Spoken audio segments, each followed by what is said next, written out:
નમસ્કાર, પ્રણામ, સ્વાગત છે તમારું એક નવા વિડીયોમાં। મિત્રો, આપણી આજની કહાની છે ઉપકાર કે અપકાર। તો મિત્રો, આ કહાની એક એવી ડોક્ટર દીકરીની કહાની છે જે પોતાની માની જિંદગી બચાવવા માટે એવું કામ કરે છે તમે ક્યારેય વિચાર્યું પણ નહીં હોય।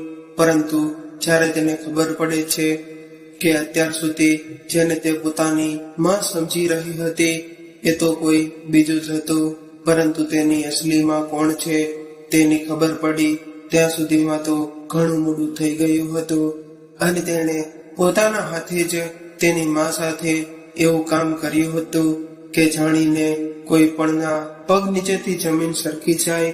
તો મિત્રો, આ કહાની ખૂબ જ સમજવા લાયક અને વિચારવા લાયક શિક્ષણપ્રદ કહાની બનવાની છે।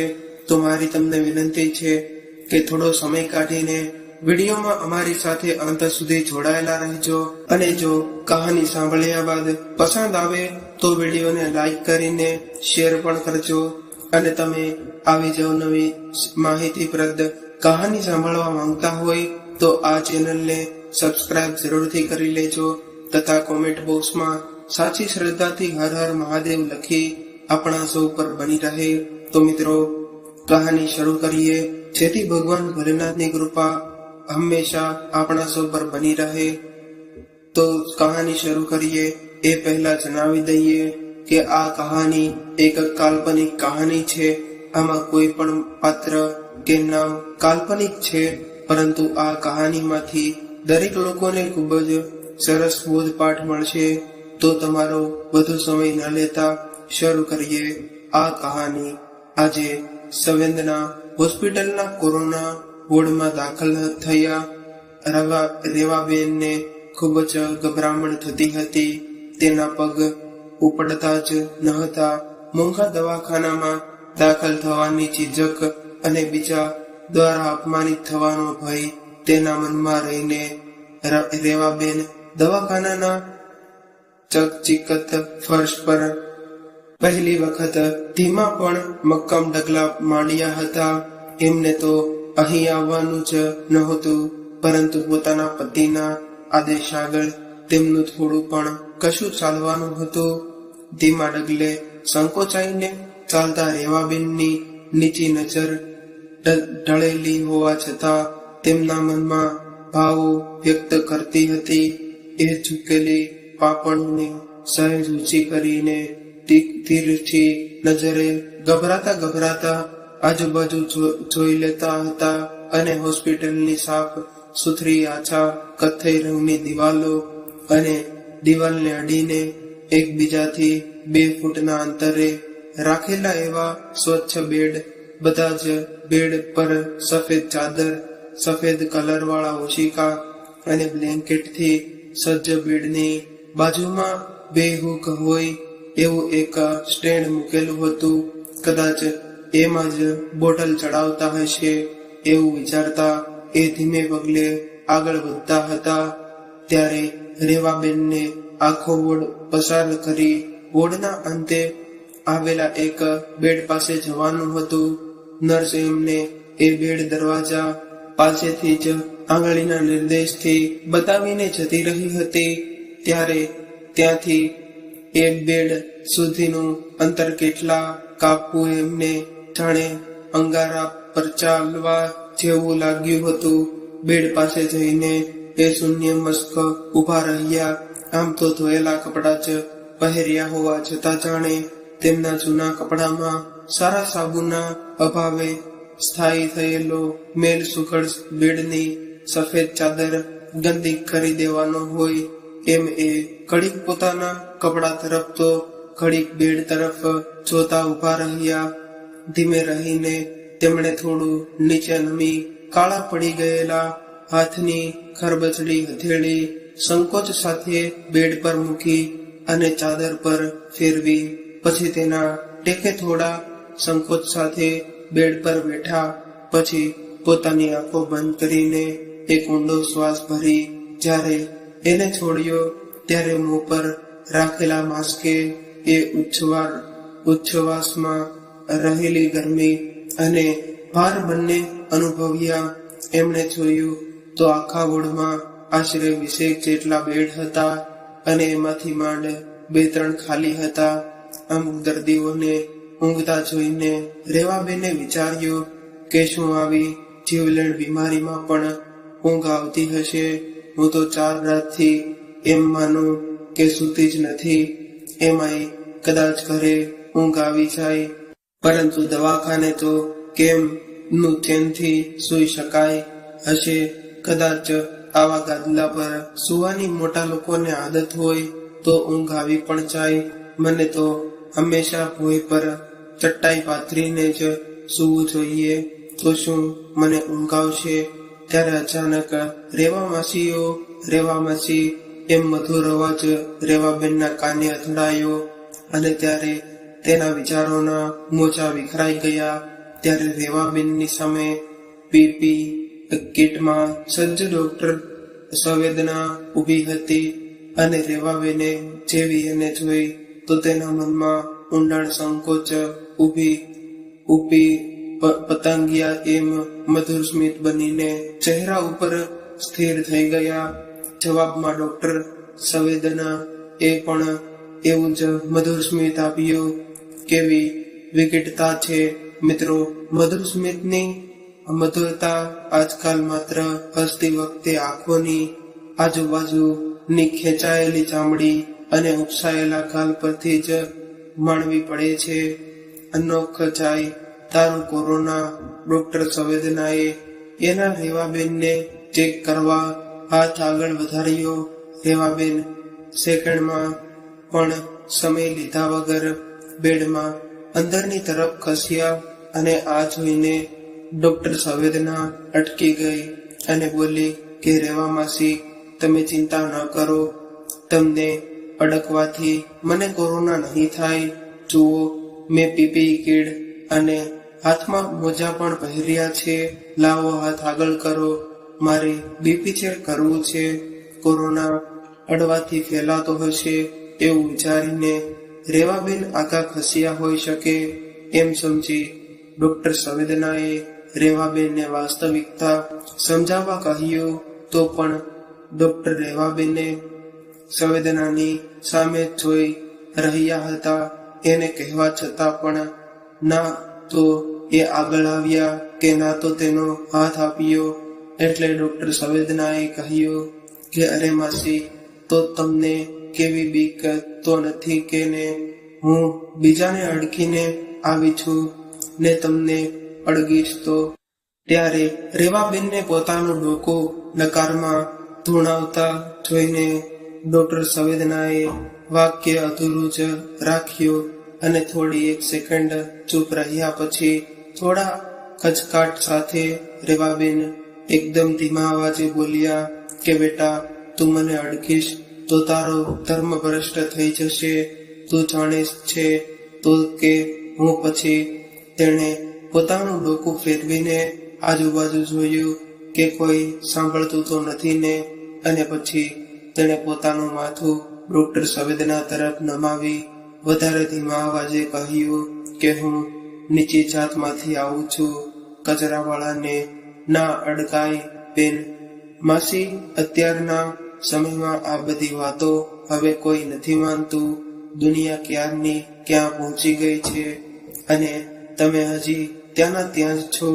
આ નીચી જાતિને એવું કંઈ ડોક્ટર સંવેદના હજી તો પોતાનું વાક્ય પૂરું કરે એ પહેલા જ રેવાબેને એને શશ કહીને અટકાવી અને કહ્યું કે ધીરેથી બોલ, કોઈ સાંભળી લેશે, જોઈ લેશે તો તને મુસીબત થશે.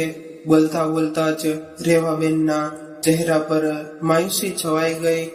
એ જોઈ ડોક્ટર સંવેદના એમના બેડ પર બેસી અને પરાણે એમનો હાથમાં લીધો અને કહ્યું કે જુઓ માસી, હું જાણું છું કે તમારા મનમાં શું અવઢળ છે. તમને સંકોચ થયો એ સ્વાભાવિક છે. એટલા વર્ષોથી તમે જે બધું જોયું છે, જે અને અનુભવ્યું છે, એ જ તમારા મનમાં વસ્યું હોય એ સાવ સામાન્ય વાત છે. અત્યારના આધુનિક સમયમાં હવે આ બધાને કોઈ એટલું મહત્વ નથી આપતું. આ બધું હવે એક ઇતિહાસ છે. તમે સંકોચ ના રાખો. પણ અહીં બધા પણ કંઈ નહીં. એટલા દિવસ તમે અહીં છો, એટલા દિવસ તમારે મનમાં આ વાત ફરી લાવવાની નથી. સમજ્યા? અમારા ઘર અને રહેઠાણનો તો કોઈ ચોખ્ખા કરી જાણો છો, પણ કાશ તમને તિરસ્કારની સમાજની એ ગંદી નજર પણ સાફ કરી શકતા. બોલતા બોલતા જ ડોક્ટર સંવેદનાએ રેવાબેનનો જમણો હાથ પકડ્યો અને એક બાજુ બીપી માપતા ગયા અને બીજી તરફ એ એમને સમજાવતી ગઈ કે હું એક ડોક્ટર છું. મારા માટે મારા બધા દર્દીઓ એક સમાન છે. પછી એ મહેલ જેવા આલિશાન ઘરમાં રહેતા હોય કે ફૂટપાથ પર ઝૂંપડી બાંધીને ડોક્ટરની પહેલી જવાબદારી દર્દીને સાજા કરવાની છે, નહીં કે એ જોઈને કે કઈ કાસ્ટમાંથી આવે છે. એમાંય તમને તો હું મારા બાળપણથી જોતી આવું છું, રોજ બધાના ઘરનો ગંદો કચરો લઈને, પણ તમે હંમેશા બધાને સ્મિત જ આપી છે. કોઈ તમને હળદૂત કરે તો પણ તમે સામો જવાબ આપતાના બદલે ઉદાર દિલ રાખી કામ કર્યા જ કર્યું છે. ત્યારે રેવાબેન અનિમેષ નજરે ડોક્ટર સંવેદના તરફ જોઈ રહ્યા હતા. મને જ્યારે તમારા હસબન્ડ કહ્યું કે તમને 2-3 દિવસથી તાવ આવે છે અને અશક્તિ છે, તો મને થયું જ કે તમને કોરોના થયો હશે. મેં જ મારી લેબના માણસને મોકલી તમારો ટેસ્ટ કરાવડાવ્યો. એ તો કહેતા હતા કે તમને સરકારી દવાખાને ભરતી કરશે. હા તો બેન, આવી મોંઘી હોસ્પિટલમાં ના બિલ અમને કેમ પોસાય? એવું હોય એવું, પણ અમારે તો સરકારી દવાખાને જ જવું પડે અને તમે ત્યાંથી સાજા પણ થઈને જ કાલે જ પેલી મંગુનો ભાઈ સાજો થઈને પાછો આવ્યો છે. હા, ત્યાં પણ પ્રોપર ટ્રીટમેન્ટ, મારો મતલબ કે ત્યાં પણ વ્યવસ્થિત સારવાર મળે છે. પણ મારે તમને બેસ્ટ સારવાર આપી હતી. નાનપણથી જ હું તમને ઓળખું છું. આવા સમયે પણ જો હું રૂપિયા જોયા કરું તો મારા આ ભણતરનો શું અર્થ? તમારી જાત ઘસીને તમે મને જે સ્વચ્છ વાતાવરણ આપ્યું છે એનું ઋણ ચૂકવવાનો અવસર મને તો ઝડપી લેવો જોઈએ કે નહીં? રેવાબેનનું એક પછી એક બીપીથી લઈને ટેમ્પરેચર સુધી બધું મપાતું હતું અને સાથે સાથે ડોક્ટર સંવેદનાએ તેમની સાથે દિલ ખોલીને વાતો પણ કરી. તું સાચા અર્થમાં મહાન છે દીકરા, કહીને તે રેવાબેને ડોક્ટર સંવેદનાને આશીર્વાદ આપવા દૂરથી જ હાથ ઊંચા કર્યા. ત્યારે ડોક્ટર સંવેદનાએ પોતાના હાથથી તેમના એ બંને હાથ પોતાના માથે અડકાડ્યા અને કહ્યું કે વડીલોના આશીર્વાદથી જ તો હું સફળ ડોક્ટર તરીકે નામના મેળવી શકી છું. એમ માનવી તરીકે અને એક ડોક્ટર તરીકે હું તમને બીજા લોકો જેટલું જ સન્માન અને બીજા જેવો જ દરજ્જો આપું છું. આ આખા વાર્તાલાપ દરમિયાન ડોક્ટર સંવેદનાના હોઠો પર સરસ સ્મિત રહ્યું હતું અને કદાચ એ સ્મિત જ દર્દીઓને જલ્દી સાજા કરવામાં રામબાણ સારવાર બનતું હશે. ચાલો માસી, હવે હું બીજા દર્દીને તપાસ લઉં, તમે આરામ કરો. એટલું કહી ને ડોક્ટર સંવેદના ઊભી થઈ અને ચાલવા લાગી. ત્યારે અચાનક કંઈક યાદ આવતા તે અટકી ગઈ અને પાછળ ફરીને રેવાબેનને ઉદ્દેશીને કહ્યું કે રેવા માસી, મારે થોડા બીજા ટેસ્ટ કરવા છે. એટલે થોડા સમય પછી એક માણસ તમારો લોહી લેવા આવશે. નર્સ આવીને તમને સમયે જમવાનું અને દવાઓ આપી જશે. હું ફરી સાંજે આવીશ. એ દરમિયાન કોઈ કામ હોય તો નર્સને કહેજો અથવા નર્સને મને બોલાવવા મોકલજો, હું આવી જઈશ. ત્યારે જવાબમાં રેવાબેને એક સ્મિત આપ્યું અને ડોક્ટર સંવેદનાએ મુક્તા અને પ્રેમાળ સ્વભાવ સાથે બીજા દર્દીઓને તપાસવામાં વ્યસ્ત થઈ ગઈ. હેલો મિસ્ટર મોહન, તમારે અત્યારે બેડ નંબર 12 પર જે લેડી છે એના અમુક ટેસ્ટ કરવાના છે, તેથી તમે મારી કેબિનમાં આવો એટલે હું તમને ક્યાં ક્યાં ટેસ્ટ લેવાના છે એ સમજાવી દઉં. યસ મેમ, 10 મિનિટમાં ત્યાં પહોંચું છું.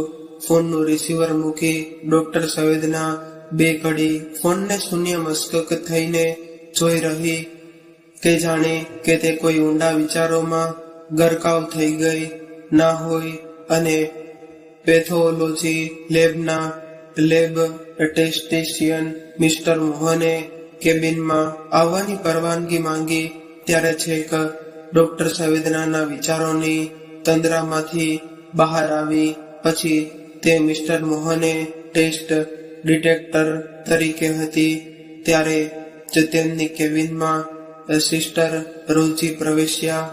અને સિસ્ટર રોજી આ હોસ્પિટલની સૌથી જૂની અને ડોક્ટર સંવેદનાની વિશ્વાસુ નર્સ હતી. આમ તો આ હોસ્પિટલને માંડ 5 વર્ષ થયા હશે, પણ ડોક્ટર સંવેદનાનું કામ આ હોસ્પિટલને નામ અને મોભી અપાવવામાં સફળ રહ્યું હતું. ઓછા સમયમાં જ શહેરની નામાત્મક હોસ્પિટલની સૂચિમાં આવીને આ હોસ્પિટલે સફળતાના નવા શિખરો પ્રાપ્ત કર્યા હતા. મિસ્ટર મોહને બધા સૂચનો આપ્યા પછી જ્યારે જવાનો આદેશ આપ્યો ત્યારે ડોક્ટર સંવેદનાની નજર રોજી પર પડી. જેવો મોહન ગયો કે ડોક્ટરે સિસ્ટર રોજીને પૂછ્યું કે કેમ સ્તબ્ધ થઈને ઊભા છો, શું થયું? તમે જે આ ટેસ્ટ લખાવ્યા એ બધાની શું જરૂર છે એવું જ પૂછવું છે ને તારે કે કોરોનાને ડિટેક્ટ કરવામાં તો આ બધાની જરૂર નથી પડતી, તો કેમ કરાવ્યા? હા, આ બધા ટેસ્ટ તો બોલતા બોલતા જ એ અટકી અને હા, તમે સાચું સમજ્યા સિસ્ટર રોજી, આ બધા ટેસ્ટ ઓપરેશન માટે જરૂરી છે, પણ એમનું ઓપરેશન કેમ અને શાનું? અને તેને તો કોરોના છે. ના, એવું નથી. એને જ્યારે કોરોના નેગેટિવ આવે પછી તેનું ઓપરેશન કરીશું. અને હા, તમારે આ ઓપરેશનમાં મારી સાથે રહેવાનું છે. હું તો બધા ઓપરેશનમાં તમારી સાથે જ રહું છું. તો પછી કેમ મને આમ ખારભાર અપાવીને કહ્યું? પછી ડોક્ટર સંવેદનાએ કેબિનનો દરવાજો બંધ કર્યો અને મિસ્ટર રોજીની પાસે જઈને ધીમેથી કહ્યું કે સિસ્ટર, કોરોના ના નેગેટિવ આવ્યા પછી એમનું કિડનીનું ઓપરેશન. સિસ્ટર રોજીએ આ વ્યવસાયમાં આખી જિંદગી એમણે આવી અનેક હોસ્પિટલોમાં કાઢી હતી. જે રીતે ડોક્ટર સંવેદનાએ એમની નજીક જઈને વાત કરી એ સિસ્ટરને થોડું અજીબ લાગ્યું, પરંતુ એમના અનુભવી અને તરત ગણિત માંડી લીધું અને ડોક્ટર આગળ કંઈ કહે એ પહેલા એમણે સામેથી પૂછ્યો કે એમને આ વાતની ખબર છે કે એમનું ઓપરેશન થવાનું છે. ચૂપ રહો સિસ્ટર રોજી, શું કરો છો તમે? દિવાલોના પણ કાન હોય છે, ધીરેથી બોલો. એમને ખબર હોય કે હું એમની કિડની લેવાની છું તો શું એ અહીં દાખલ થાય અને તેને કહીને ઓપરેશન કરું તો શું એ મને અને તેને કહીને ઓપરેશન કરું તો શું એ મને એમની કિડની કાઢવા દે? ત્યારે સિસ્ટર રોજીએ પણ કંઈ બોલ્યા વગર ડોક્ટર સંવેદનાને સંવેદનહીન થતા જોઈ રહ્યા અને ડોક્ટર સંવેદનાને અચર નજરભરી નજરોથી જોઈ રહેલા સિસ્ટર રોજીએ જાણે કે કરંટ લાગ્યો હોય એમ એ સ્તબ્ધ થઈને ઊભા હતા. આખરે એમને મૌન તોડ્યું અને ડોક્ટર સંવેદનાને પૂછ્યું કે ડોક્ટર, આજ સુધી તમે કોઈ દિવસ એવું કૃત્ય કર્યું નથી. 5 વર્ષમાં એક પણ વખત તમે કોઈ પણ દર્દીની જાણ બહાર એવું નાનું સરખું ડ્રેસિંગ પણ નથી કર્યું કે ના કોઈ એવી આડી અવળી દવા આપી. તો આજે આવું કેમ?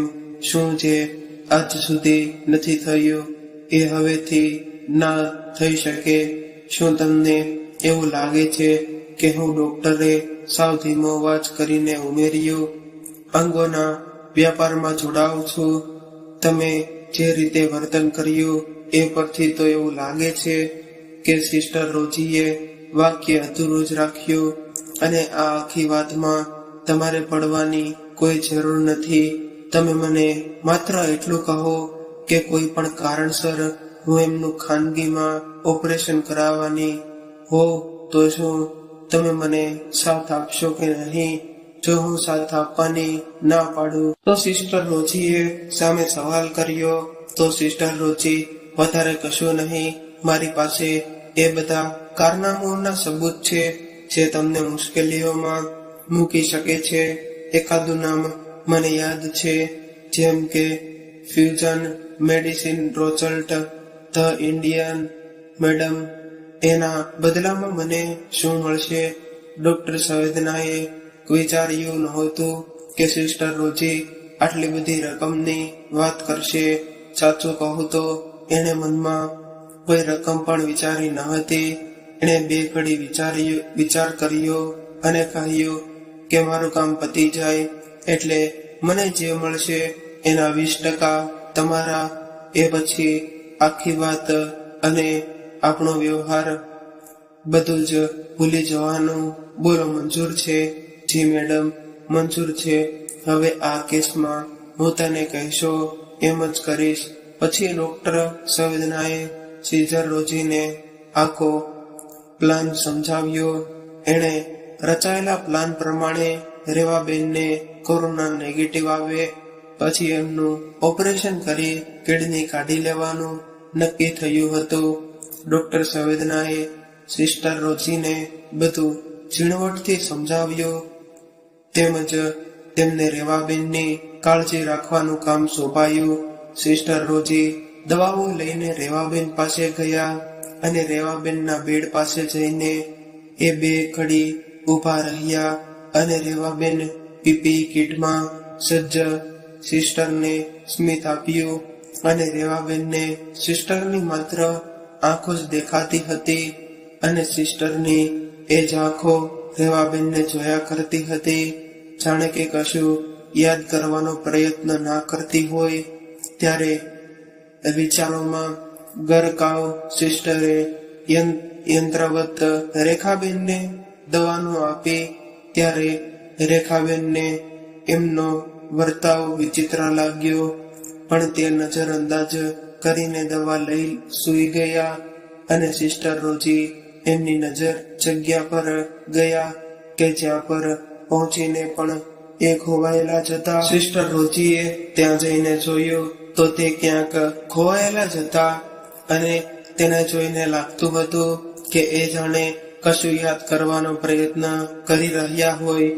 એમના કપાળની રેખાઓ તંગ હતી અને મગજ પર ઘણું જોર કર્યું, પણ કઈ યાદ ન આવતા એ કામમાં પરવાઈ ગયા. થોડી ક્ષણો પછી ફરીથી એમને રેવાબેન પાસે જવાનું થયું અને આ વખતે પણ એમનો વ્યવહાર પહેલા જેવો જ હતો. એ જોઈ રેવાબેને પૂછી લીધું કે સિસ્ટર, તમે મારી પાસે આવો ત્યારે મને આમ ઝીણી આંખો કરીને શું જોયા કરો છો?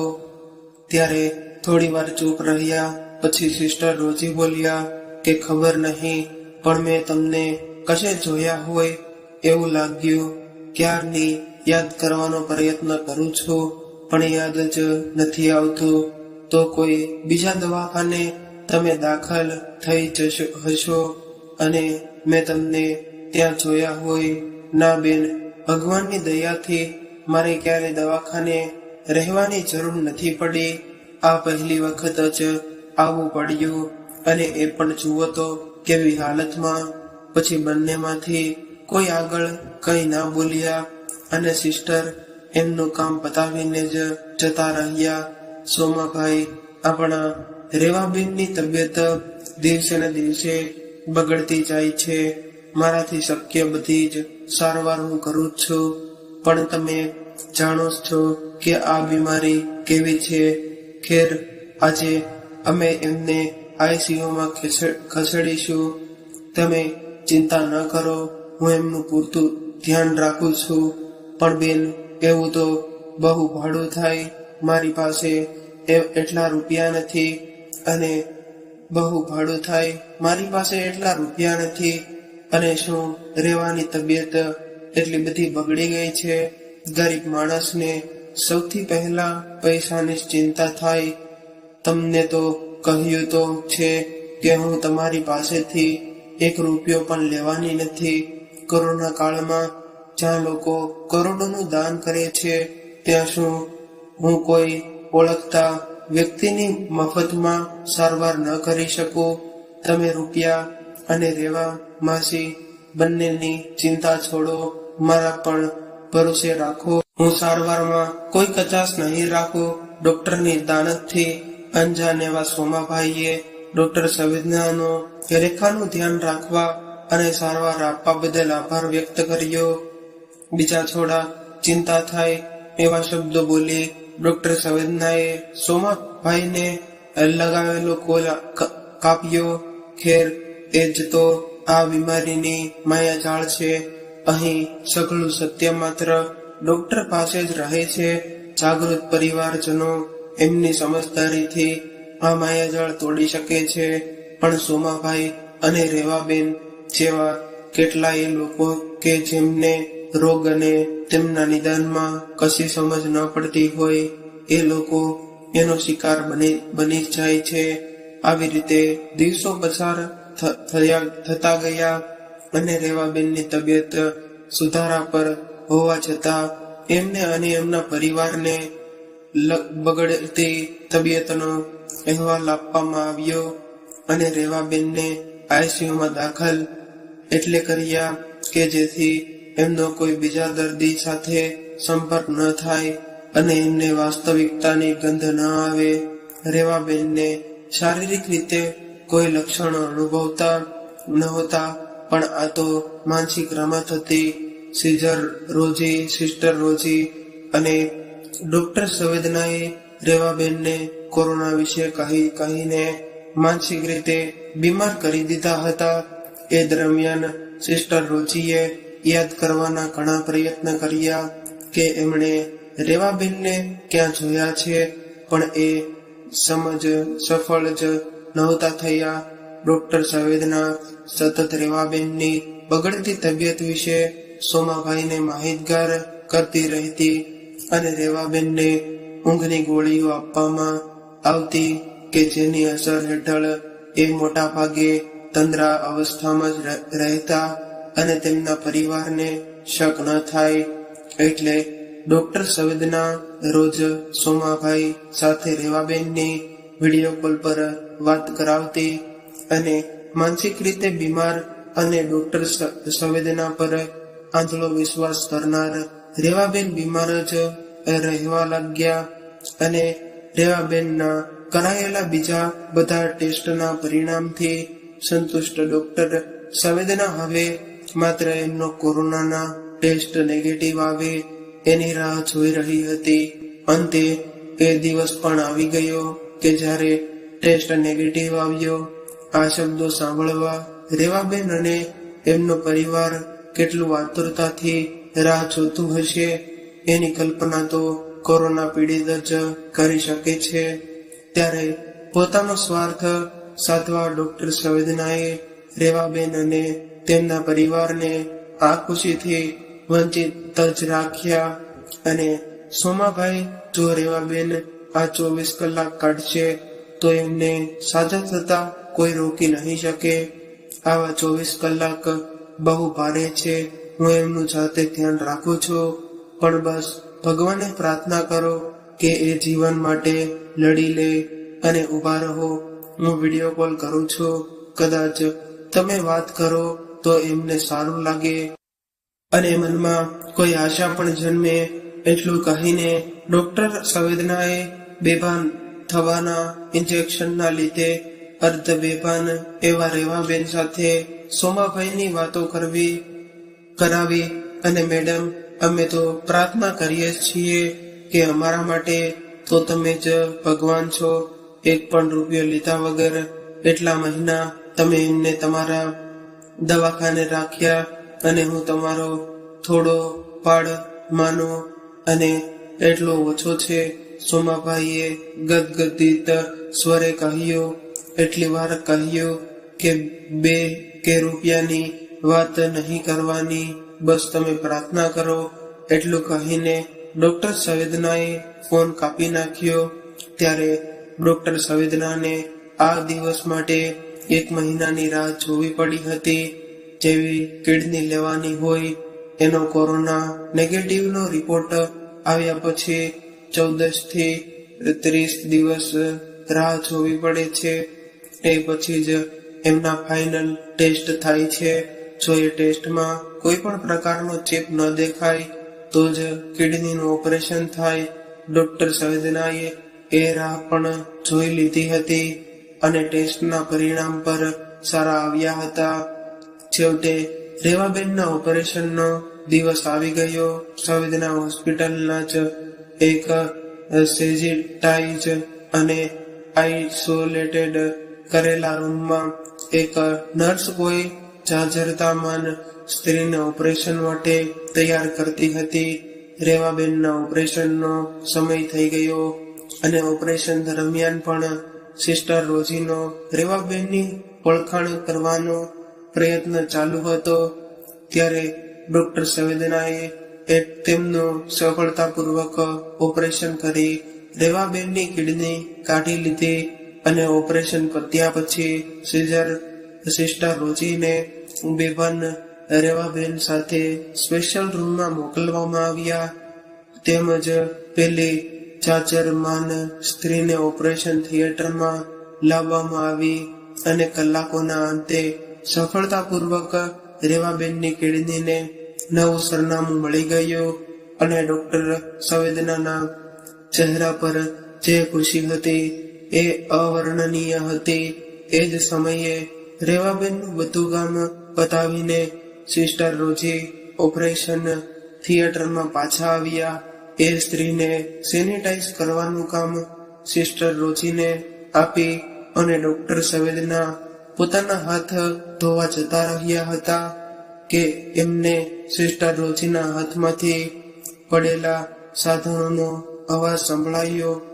ડોક્ટર સંવેદના તેમની પાસે ગઈ અને તેમની પાસે પ્રશ્નાર્થ ભાવે જોયું. સિસ્ટર રોજીના મુખ ઉપર ખુશી અને મૂંઝવણના મિશ્ર ભાવ છવાયેલા હતા. જે મહિનાઓથી યાદ કરતી હતી એ ફાઇનલી યાદ આવ્યું. ડોક્ટર, મને યાદ આવી ગયું કે હું રેવાબેનને ક્યાં અને કેવી રીતે ઓળખું છું. પણ શું સિસ્ટર? અને આમને જોઈને રેવાબેનને ક્યાં જોયા હતા એ કેવી રીતે યાદ આવ્યું? ડોક્ટર સંવેદનાએ પહેલી સ્ત્રી તરફ આંગળી ચીંધીને સવાલ કર્યો. એ સવાલના જવાબમાં સિસ્ટરે એમને સામે સવાલ કર્યો, તમે આ સ્ત્રીને કેવી રીતે ઓળખો છો? ત્યારે ડોક્ટર સંવેદનાએ એ સ્ત્રીના માથે પ્રેમથી હાથ ફેરવતા કહ્યું કે એ મારી મોમ છે, સિસ્ટર રોજી. આ સાંભળી સિસ્ટર રોજીના પગ તળેથી જાણે જમીન ખસી ગઈ હોય એમ એ ગભરાઈ ગયા હતા. એમને આમ તો બધું યાદ આવી ગયું હતું, પણ એની પુષ્ટિ કરવા ઈચ્છતા હોવાથી તરત જ થિયેટરમાંથી બહાર નીકળીને સીધા એમના ક્વાર્ટરમાં ગયા અને તિજોરીના લોકરમાં મૂકેલી એની જૂની ફાઇલ કાઢી એને એક પછી એક એના પાના ફેરવતા એક કાગળ તેમની તરફ નજર સ્થિર થઈ. એ કાગળ પર રેવાબેન અને પેલી સ્ત્રી કે જે ડોક્ટર સંવેદનાની મોમ હતી એમના પાસપોર્ટ ફોટા હતા. સાથે સાથે બંનેની સહીઓ પણ હતી. ફોટા અને સહીઓની વચ્ચે થોડું લખાણ હતું. આ કાગળ જોઈને સિસ્ટર રોજીને સમજાતું નહોતું કે ડોક્ટર સંવેદનાને આ વાત કેવી રીતે જણાવે. એમણે ફાઇલમાંથી એક કાગળ કાઢ્યો. શક્ય તેટલી ઝડપથી ચાલીને ફરી હોસ્પિટલમાં ગયા. ત્યારે ડોક્ટર સંવેદનાના ડિલક્સ રૂમમાં બેડ પાસે એની મોમનો હાથમાં હાથ લઈને બેઠી હતી અને સિસ્ટર રોજીને ગભરાયેલા જોઈને એ ઊભી થઈ અને સિસ્ટર પાસે જઈને એ કંઈ પૂછે એ પહેલા તો સિસ્ટરે પેલો કાગળ તેમના હાથમાં થમાવ્યો. ડોક્ટર વિસ્મય પામી અને સિસ્ટર રોજીને એવા જ ભાવથી ડોક્ટરની મમ્મીને જોતા હતા. કાગળ વાંચ્યા પછી ડોક્ટર સંવેદનાની પણ એ જ હાલત થઈને સિસ્ટર રોજીની હતી. એના હાથમાંથી એ કાગળ અને નસીબ જાણે એક સાથે સરી પડ્યો. એટલે હદે સ્તબ્ધ થઈ ગઈ હતી. એ કંઈ પણ બોલી શકવાની હાલતમાં નહોતી. આંખોમાં આંસુ અને ઢગલો પ્રશ્ન સાથે એને સિસ્ટર સામે જોયો. ત્યારે સિસ્ટર પણ સમજી ગયા કે એ શું પૂછવા માંગે છે. એમણે બસ એટલું જ કહ્યું કે હા ડોક્ટર, આ સત્ય છે. આ કાગળમાં લખેલો એક એક શબ્દ સત્ય છે. વર્ષો પહેલા આ ઘટના બની હતી. બેડ તરફ આંગળી નિર્દેશ કરી, આ તમારી મોમ નથી ડોક્ટર, તમે તો વાસ્તવમાં રેવાબેનની ઓલાદ છો. તમારી અસલી મોમ આ નહીં રેવાબેન છે.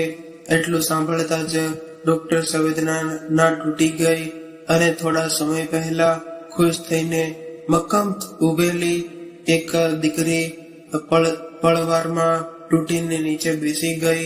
આમ તો લખાણ થી બધું સ્પષ્ટ થઈ ગયું હતું, તો પણ સિસ્ટર રોજી તેમને 32 વર્ષ પહેલા બનેલી ઘટના કહેવા લાગ્યા.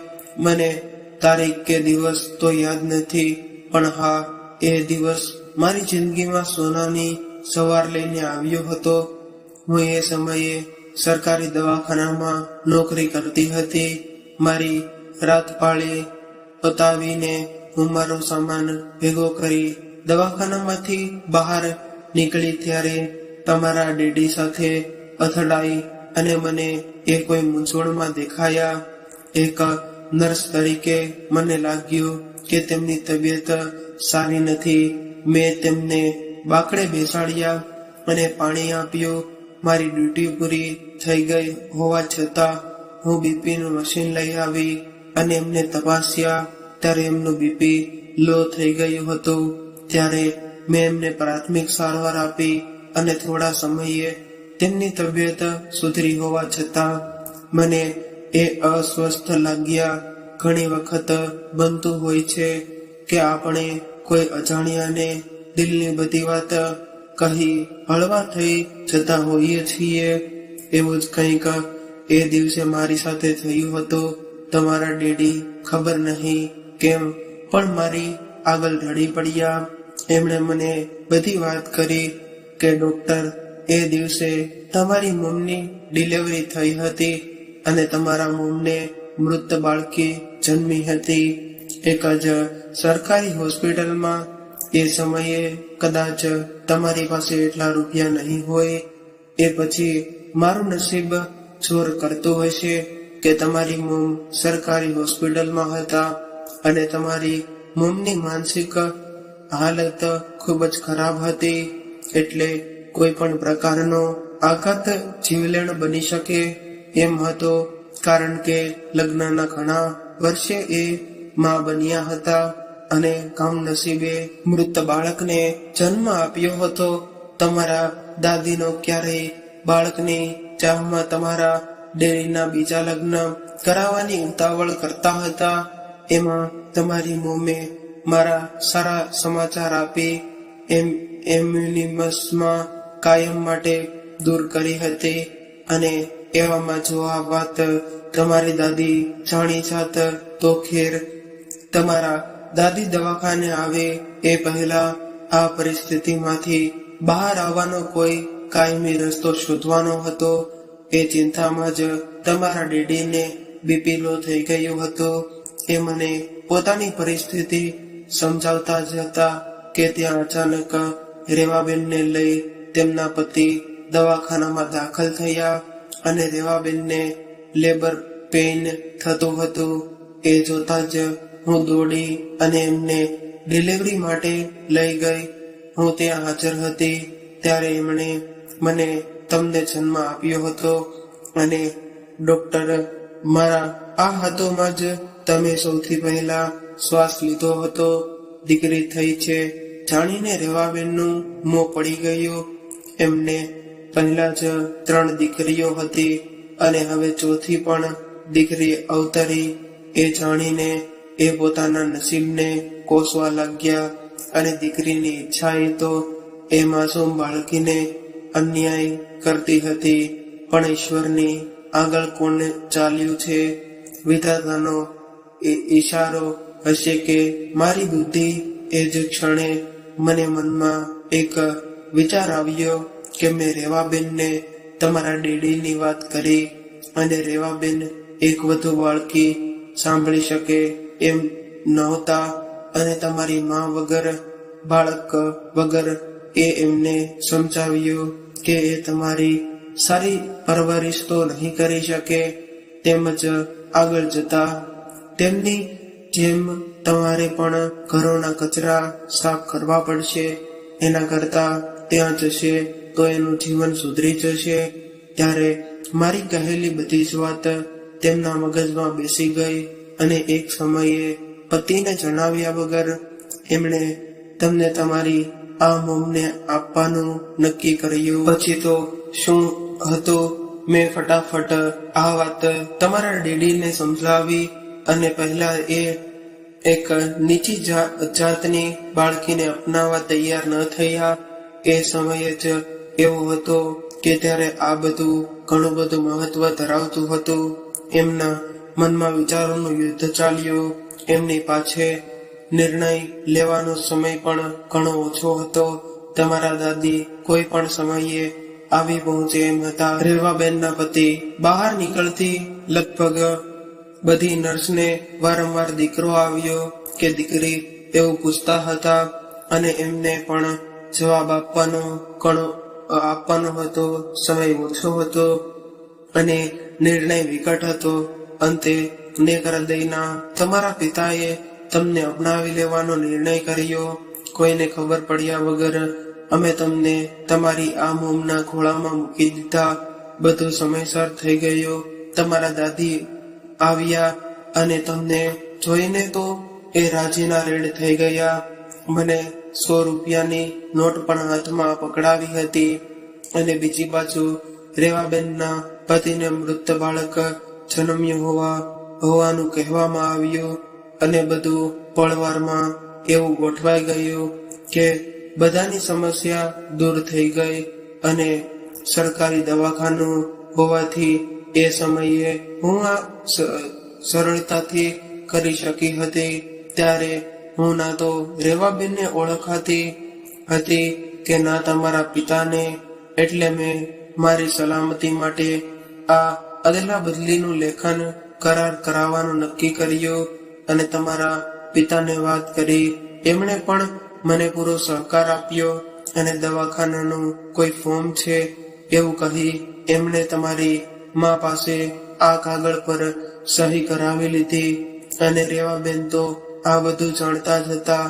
એટલે એ પછી હું રેવાબેન પાસે અને એમની સહી કરાવી, અને અત્યાર સુધી તમારા પિતા, રેવાબેન અને માતા સિવાય આ વાત કોઈ નહોતું જાણતું. રેવાબેન પાસેથી મેં જ તમને લઈને તમારા પિતાને સોંપ્યા હતા. એમને કશી જ ખબર નહોતી કે તમને અપનાવનાર પરિવાર ક્યાંનો છે, ક્યાં રહે છે અને કોણ છે. કદાચ આ પીપીઈ કિટના લીધે દવાખાનામાં એમની આટલી નજીક હોવા છતાં એ મને ના ઓળખી શક્યા. નસીબ કહો કે નસીબદાર, આજે એક લેખિત કરારે તમને આ વાસ્તવિકતાથી માહિતગાર કરાવ્યા છે. જો સમય રહેતા એમણે મને ઓળખી લીધી હોત તો હું કદાચ નિશાસો નાખી સિસ્ટરે વાક્ય અધૂરું જ છોડ્યું. ત્યારે ડોક્ટર સંવેદના રડતી આંખોથી આ બધું સાંભળી રહી હતી. ત્યારે જે થયું એ સારું હતું કે ખરાબ, તેમનો મત બાંધવા માટે એ સમય નહોતી, અને જિંદગી એ આ મોડ પર આવેલા આટલા મોટા ઝાટકાએ એને અંદર સુધી હચમચાવી મૂક્યું હતું. રડતા રડતા જ એણે સિસ્ટરને કહ્યું કે શું એ સમયે રેવા માસીએ મારી અસલી માએ મને વેચી દીધી હતી. અરે ના ના, તમારા પિતાએ સામેથી રૂપિયા આપવાની તૈયારી બતાવી તો પણ એમણે 1 રૂપિયો પણ લીધો ન હતો. એમણે માત્ર ને માત્ર તમારા ઉજ્જવળ ભવિષ્ય માટે તમને આપી દીધા હતા. અને વર્ષો પછી જ્યારે તમારા પગલે તમારા ઘરમાં લક્ષ્મી આવી ત્યારે સામેથી તમારા પિતાએ મને 20,000 રૂપિયા આપ્યા હતા. બોલતા જ સિસ્ટર રોજીની આંખોમાં પણ જળજળિયા આવી ગયા અને થોડી ક્ષણો માટે રૂમમાં શાંતિ પથરાઈ ગઈ. પછી સિસ્ટર રોજીએ આંસુ લૂછતા કહ્યું કે ડોક્ટર, ઇતિહાસનું આજે પુનરાવર્તન થયું.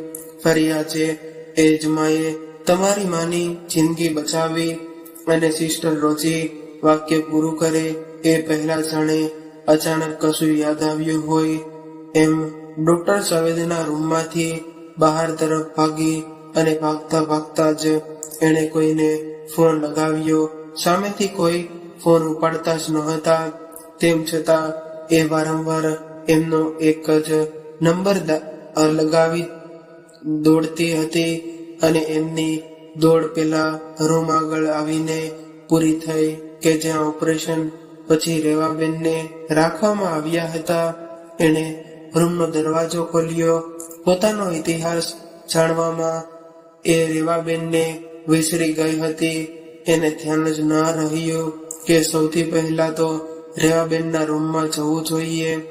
અચાનક એ યાદ આવતા જ એ સફાળી દોડી હતી અને અહીં આવતા એને મોડું થઈ ગયું. એને જે વાતનો ડર હતો એ જ ઘટિત થયો. રૂમ ખાલી હતો. ત્યારે જ દરવાજે ફસડાઈ પડી.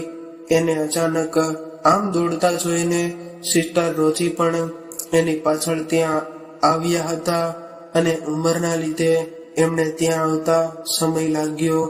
એ જ્યારે ત્યાં પહોંચ્યા ત્યારે ડોક્ટર સવેદનાને પોક મૂકીને રડતી જોઈ એ એની પાસે ગયા અને એને સાંત્વના આપતા જ હતા કે એમની નજર એ રૂમના ખાલી બેડ પર ગઈ નહીં અને અહીં તો રેવાબેન હતા ને હું જ તો રેવાબેનને અહીં મૂકી ગઈ હતી.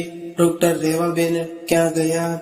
ત્યારે ડોક્ટર સવેદના પોતાના મનોમન એટલું બધું કોસતી હતી કે એ કેમ અહીં વહેલી ના પહોંચી.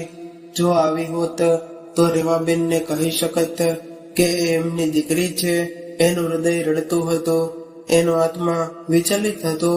એની માનસિક સ્થિતિમાં એનું ધ્યાન સિસ્ટરે પૂછાયેલા સવાલો પર ક્યાંયથી હોય. એને કંઈ પણ કરીને જે થવા જોઈ રહ્યું હતું એને રોકવું હતું, પણ કેવી રીતે એ જ તેને સમજાતું નહોતું. શું થયું ડોક્ટર? તમે કેમ આમ રડો છો? સિસ્ટરે ફરી એનો એ જ સવાલ પૂછ્યો. પ્રતિક્રિયાના સ્થાને માત્ર ડોક્ટરના રુદનનો અવાજ જ સંભળાયો અને સિસ્ટરે ડોક્ટર સવેદનાને ઝંઝેડી હોશમાં લાવવાનો પ્રયાસ કર્યો. તો પણ ડોક્ટર સવેદના હજુ પણ એ જ ખાલી બેડ સામે જોઈને મોટીને રડતી હતી અને સિસ્ટરે એને બાવડેથી પકડી લીધી અને ઊભી કરી પોતાનાને બેડ સુધી લઈ ગયા અને ડોક્ટર સવેદના માત્ર યંત્રવત સિસ્ટર દોરવે એમ દોરાવતી હતી ત્યાં સુધી શું થયું રહ્યું હતું અને સાથે કોણ છે એ કોઈ વાતની એને ખબર જ નહોતી રહી. અને સિસ્ટર એને બેડ પાસે લઈ ગયા. ઓશિકાના ટેકે બેસાડી પાણી આપ્યું. એણે પાણીના ગ્લાસ માટે હાથ તો લંબાવ્યો પણ એ એવો ને એવો જ રાખી વધારે માટેથી રુદન કરવા લાગી. કે શું થયું છે એ સમજવા સિસ્ટરને ડોક્ટર સવેદના સાથે વાત કરવી ખૂબ જ જરૂરી હતી. એનાથી પણ વધારે જરૂરી એને આ આઘાતમાંથી બહાર લાવવાનું હતું. એ વિચારતા જ હતા કે શું કરવું જોઈએ. એટલામાં ડોક્ટરના ફોનની રિંગ વાગી. ક્યારના જે નંબર પર ફોન કરતા હતા એ જ નંબર સ્ક્રીન પર જોઈ એમણે રડવાનું બંધ કર્યું અને આંસુ લૂછ્યા અને સ્વસ્થ થઈને એક પળનો વિલંબ કર્યા વગર ફોન ઉપાડી લીધો. હા મેડમ બોલો, તમે મને ફોન કર્યો હતો. સામેથી કોઈ પુરુષનો અવાજ આવ્યો. સહેજ, મેં તને તે જેમને લઈ જવાનું કહ્યું હતું તું એમને લઈ ગયો? ના જવાબની આશા સાથે ડોક્ટર સંવેદનાએ વોર્ડ 2 બોય સંજયને પૂછ્યો. હા મેડમ, મેં એમની બોડીને એમ્બ્યુલન્સમાં જાતે જ નાખી. અને જવાબ સાંભળી એના હાથમાંથી ફોન પડી ગયો. સિસ્ટર સામે જોઈ કહ્યું કે હું મારી માની ખૂની છું. સિસ્ટર, પોલીસને બોલાવો, મેં એનું ખૂન કર્યું છે. ત્યારે સિસ્ટર રોજીને સમજતા વાર ન લાગી કે ડોક્ટર શું કહી રહી છે. ડોક્ટર, શાંત થાઓ, આપણે કોઈ રસ્તો કાઢીશું. પણ તમે આવું પગલું કેમ લીધું? કારણ કે સિસ્ટર, ડોક્ટર સંવેદનાના ડુસકાઓમાં એમના શબ્દો પણ જાણે પલળતા હોય એમ તૂટ્યા આવતા હતા. કારણ કે હું એ ઓપરેશનનો કોઈ સબૂત, કોઈ પુરાવો રાખવા માંગતી નહોતી અને એટલા માટે મેં એમને બેહોશીની હાલતમાં જ ઘેનનું ઇન્જેક્શન આપી દીધું અને કોરોના સમર્પિત બીજી લાશો સાથે ફરી ડુસલાઓએ સામ્રાજ્ય ચૂંટવી લીધું. અને સિસ્ટર, તમે પોલીસને બોલાવો. મારે મારા આ અપકૃત્ય માટે સજા તો ભોગવવી જોઈએ. તમે જલ્દી પોલીસને બોલાવો. ડોક્ટર, તમે શાંત થાવો. જે થયું હતું એ તો થઈ ગયું. ભલે તમે મોડા પડ્યા, પણ મારા મતે આપણી પાસે હજુ સમય છે. આપણે પ્રયત્ન કરીશું તો રેવાબેનને જરૂરથી બચાવી લઈશું. ત્યારે સિસ્ટરની વાતો સાંભળીને ડોક્ટર સંવેદનાના મુખ ઉપર એક નવી આશાની ચમક આવી અને નિરાશાના ભાવનું વજન જાણે ઓછું થઈ ગયું હોય. પછી તેણે પોતાના આંસુ લૂછ્યા. પછી એણે સિસ્ટર રોજી સામે જોયું અને પૂછ્યું કે તમે સાચું કહો છો ને? આપણે એમને બચાવી લઈશું ને? હા, પણ આપણી પાસે સમય બહુ જ ઓછો છે. સૌથી પહેલા તો તમે સંજયને ફોન કરીને એમને કઈ એમ્બ્યુલન્સમાં મોકલ્યા છે એ જાણી લો. એ જાણ્યા પછી ડોક્ટરને કોઈને ફોન લગાવતા જોઈ સિસ્ટર બોલતા જ અટક્યા કે હેલો સંજય, તું મને ફટાફટ કહે કે પેલા બેનને કઈ એમ્બ્યુલન્સમાં રવાના કર્યા, એના ડ્રાઈવરને, એનો નંબર કશું પણ યાદ હોય તો એકદમ જલ્દી મને કહે. બહુ જ અર્જન્ટ છે. કશીક માહિતી તો મળી જશે ને? એવું વિચારીને એકી શ્વાસે ડોક્ટર સંવેદનાએ સંજયને ઘણા બધા સવાલો પૂછી લીધા. મેડમ, અહીં ઘણી બધી એમ્બ્યુલન્સ આવે છે, એટલે એ યાદ રાખવું તો અઘરું છે કે એમને કોની એમ્બ્યુલન્સમાં નાખ્યા છે. તમે એટલું પણ ધ્યાન નથી હોતું. કરે છે શું આખો દિવસ? અકળાઈને થોડા ઊંચા અવાજે એ સંજય તરફ તાટ તોડી, ઓ મેડમ, અને અહીં આવીને જુઓ કેટલું કામ હોય છે. જેટલા કામ એનાથી વધારે તો ઉતાવળ હોય છે. હવે જો આ બધી વિગતો લેવા બેસું તો ક્યારે પહોંચી શકું? સિસ્ટરે ડોક્ટર સંવેદનાને શાંત રહી અને તેની સામે પ્રેમથી વાત કરવાનો ઈશારો કર્યો.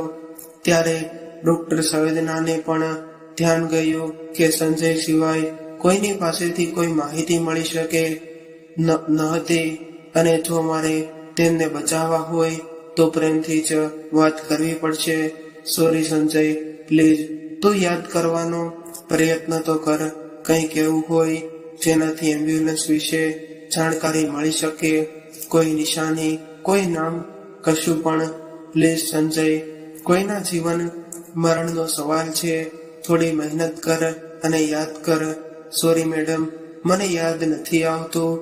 અહીં સંજયે ફોન મૂકી દીધો અને નાની આશાથી જોત પણ જાણે ઓલવાઈ ગઈ હોય એમ ડોક્ટર સંવેદના માથે હાથ મૂકીને બેસી ગઈ અને સિસ્ટર પણ આ સિવાય બીજો કોઈ માર્ગ હોય કે જેથી જાણી શકાય કે રેવાબેન અત્યારે ક્યાં હશે એના વિચારમાં અત્યારે બધા રસ્તા જાણે બંધ દેખાયા એટલામાં સંજયનો ફોન આવ્યો એટલે ડોક્ટર સંવેદનાએ એ જ રિંગમાં ફોન ઉપાડી લીધો અને મેડમ એ જલારામ ટ્રસ્ટની એમ્બ્યુલન્સમાં છે આજે ગુરુવાર છે અને મેં જલારામ નામને પગે લાગ્યો હતો એટલે યાદ આવ્યું આનાથી વધારે કશું યાદ નથી ઓ સંજય તને ખબર નથી તે મને કેટલી મોટી મદદ કરી છે હવે એ પણ કહી દે કે અહીંથી એ એમ્બ્યુલન્સ ક્યાં ગઈ છે કયા વિસ્તારના શમશાને જાય છે ઉત્સાહમાં આવીને ડોક્ટર સંવેદના પોતાના રૂમ તરફ ચાલતા ચાલતા જ વાતો કરતી હતી કેવિન પાસે પહોંચી એણે કારની ચાવી હાથમાં લીધી અને ત્યાં જ સંજયનો અવાજ સંભળાયો મેડમ એવું કશું નક્કી નથી હોતું કોઈ પણ શમશાનમાં જ્યાં વેઇટિંગ ઓછું હોય ત્યાં લઈ જવામાં આવે જ્યાં જુઓ ત્યાં લાશના ઢગલા છે જો વેઇટિંગ વધારે હોય તો ત્યાંથી તરત જ બીજા શમશાને પણ લઈ જવાનું હોય છે હવે આગળ શું કહું એવું કહીને ફોન કપાઈ ગયો એટલે હાથમાં લીધેલી ચાવી એમની એમ જ હાથમાં રહી ગઈ ફરી જાણે એવું લાગ્યું કે નસીબ પાડેનું પાંદડું હટક્યું અને બીજું પાંદડું આવી ગયું સિસ્ટર રોજી આવ્યા ત્યારે ડોક્ટર સામે માથે હાથ દઈને બેઠા હતા સિસ્ટરે ડોક્ટરને નિરાશા છોડીને ઊભા થઈને અલગ અલગ શમશાને શોધવા જવાની સલાહ આપી બંને ડોક્ટર સંવેદનાની કારમાં બેસી અને એક પછી એક અલગ અલગ શમશાને ફરવા લાગ્યા પ્રથમ બંને શમશાનેથી તેમને નિરાશામાં પડી અને એ લોકો જ્યારે ત્રીજા શમશાને પહોંચ્યા ત્યારે ત્યાં જલારામ ટ્રસ્ટની એમ્બ્યુલન્સ ઉભેલી હતી એ જોઈ બંનેમાં ફરી નવી ઉર્જાનો સંચાર થઈ ગયો ડોક્ટર દોડતી એ એમ્બ્યુલન્સ પાસે પહોંચી અને એણે મનોમન ભગવાનનો પાડ માન્યો જેવો એણે એમ્બ્યુલન્સનો દરવાજો ખોલ્યો કે એના પગ નીચેથી જમીન સરકી ગઈ કારણ કે એમ્બ્યુલન્સમાં સાવ ખાલી હતી અને ડ્રાઈવરને પૂછતા ખબર પડી કે થોડીવાર પહેલા જ બધી લાશોને ઇલેક્ટ્રિક ચિત્તામાં બાળવા માટે મોકલવામાં આવી હતી ડોક્ટર સંવેદના પાગલની મારફતે તરફ ભાગી અને હાડતી જ્યારે એ ત્યાં પહોંચી ત્યારે છેલ્લી લાશ ચિત્તામાં બળતી હતી હાથમાં આવેલી છેલ્લી તક પણ સરી પડી હતી તે જોઈને ડોક્ટર સંવેદના સાવ ભાંગી ગઈ આજે કેવો જોગ હશે કે એવા સંજોગ જ બન્યા કે એક દીકરી એની જન્મદાતાને બચાવી શકે ત્યાં જ નીચે બેસી એણે મોટેથી ચીસ પાડી આટલી લાચારી આજ પહેલા એણે ક્યારે નહોતી અનુભવી એની આત્મા આજે જાણે ચીરાઈ ગઈ હતી રડતું હતું પણ રુદન અંદર જ જાણે ભરાઈ રહ્યું હતું એટલામાં એના ફોનમાં રિંગ વાગી અને એક પછી એક કેટલી રિંગ શરૂ થઈ અને બંધ થઈ ફરી એકવાર રિંગ વાગતા ડોક્ટર સંવેદનાએ ગુસ્સામાં ફોન હાથમાં લીધો અને એનો છૂટો ઘા કરવા જ જતી હતી કે સ્ક્રીન પર નામ વાંચ્યું સોમાભાઈ ત્યારે સોમાભાઈનું નામ જોતાની સાથે જ એક સાથે તેના મગજમાં સોમાભાઈના શબ્દો ગૂંજવા લાગ્યા અને એ ફડસાઈ પડી અને બોલી કે હું તમારો જેટલો પાડ માનું એટલો ઓછો છે તો મિત્રો આ કહાની કેવી લાગી એ કોમેન્ટ બોક્સમાં જરૂરથી જણાવજો જો કહાની પસંદ આવી હોય તો અમારી ચેનલને જરૂરથી સબસ્ક્રાઇબ કરી લેજો તથા કોમેન્ટ બોક્સમાં જય શ્રી કૃષ્ણ હર હર મહાદેવ જરૂરથી લખી દેજો અને વિડીયોને લાઈક કરી બની શકે તો તમારા અન્ય મિત્રો સાથે શેર પણ કરી દેજો. તો ચાલો હવે ફરી મળીશું એક નવી કહાની સાથે અને એક નવા વિડીયો સાથે. ત્યાં સુધી સૌને મારા જય શ્રી કૃષ્ણ. હર હર મહાદેવ. રાધે રાધે.